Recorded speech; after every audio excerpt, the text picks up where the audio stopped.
Man saved pennies for 45 years. Then he cashed them. Their total is astounding. This man saved pennies for 45 years and the total amount was astonishing.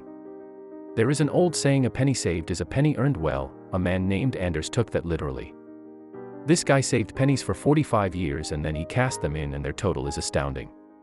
Today, Anders is 70 years old. A little over 45 years ago he started picking up pennies that he found on the ground. When he spoke to the News Star, he said that he was sure that each time he found a penny on the ground it was a sign from God that he should always be thankful. Lander said that there were days where he didn't pray. Those days came more often than not when he'd find a penny, though he realized there was hope and there was a reason for him to pray for years. He kept all the pennies in his home in Ruston in 2015. He realized that if his home were broken into, or if there was a fire, his pennies would not be covered under his homeowner's insurance. He realized after many years that it was finally time to take his load of pennies to the bank. Anders spent most of his life working for the Jackson School Board. He was a supervisor who looked after the students who were suspended from class. The students that he worked with knew that he was a penny saver and those students would save their pennies and bring them to school. Anders refused to just take the pennies from the children though, so he would buy them from them. He never allowed anyone, not even his wife and kids, to give him pennies without compensating them for them. He wanted his pennies to either be found or bought. He had somebody else helping him with his penny savings. He had a friend named Jack Domino. Kid Brown. Jack was saving nickels and Anders was saving pennies. Each time Domino Kid found a penny, he'd give it to Anders. Each time Anders found a nickel, he'd give it to Domino Kid.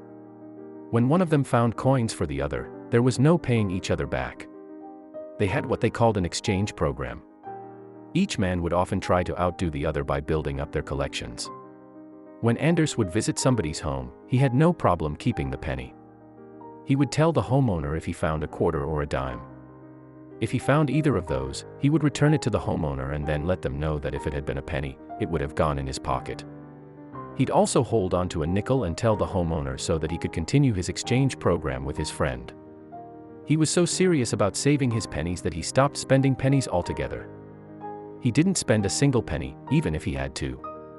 If he purchased something for $2.06, he'd give the cashier $2 and a dime. Rather than spending some of his pennies, he figured that was the best way to save as many pennies as possible. In the 1970s, when there was a shortage of pennies, the United States government offered $25 for every $100 in pennies that were handed in.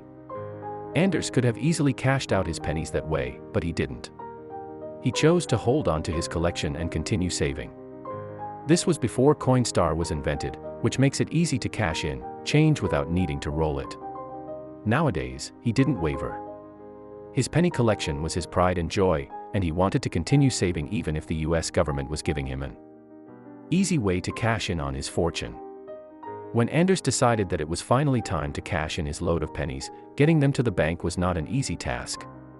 The pennies weighed an astonishing 2,800 pounds. This was way too big for him to bring to the bank on his own. To put that number into perspective, his penny load weighed about as much as the average American bison. When Anders got his 15 water bottles full of pennies to the bank, he then had to figure out how to get the pennies out quickly and easily.